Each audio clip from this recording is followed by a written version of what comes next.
চলুন বন্ধুরা, আজকে আমি শেখাবো আপনাদের কিভাবে ডিবিটি লিঙ্ক চেক করবেন। প্রথমে আপনি যাবেন গুগল সার্চে,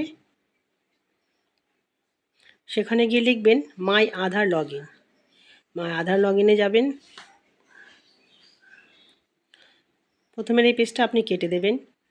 তারপর দেখুন লগ ইন লেখা আছে। আধার কার্ডের নাম্বারটা দিন। আধার কার্ডের নম্বরটা দেওয়া হয়ে গেলে নিচে ক্যাপচা কোডটি দিয়ে দিন। দেওয়ার পরে log in with OTP.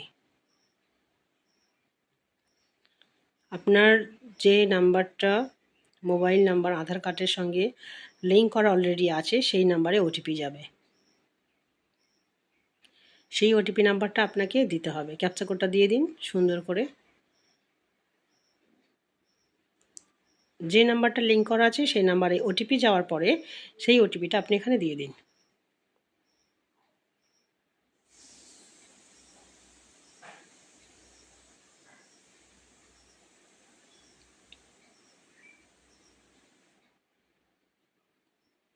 Log in করুন।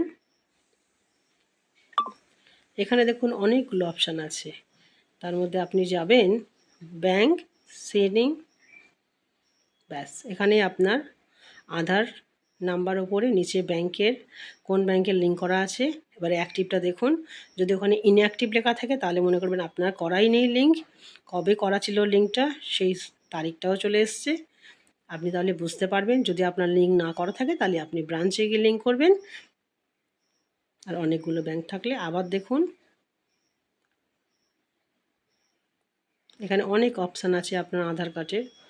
ব্যাংক সিডিং স্ট্যাটাস, ওটাতে এখানে অনেকগুলো অপশান আছে। আপনি অন্যান্য কাজগুলোও করতে পারবেন। একটা সাবস্ক্রাইব করে দেবেন।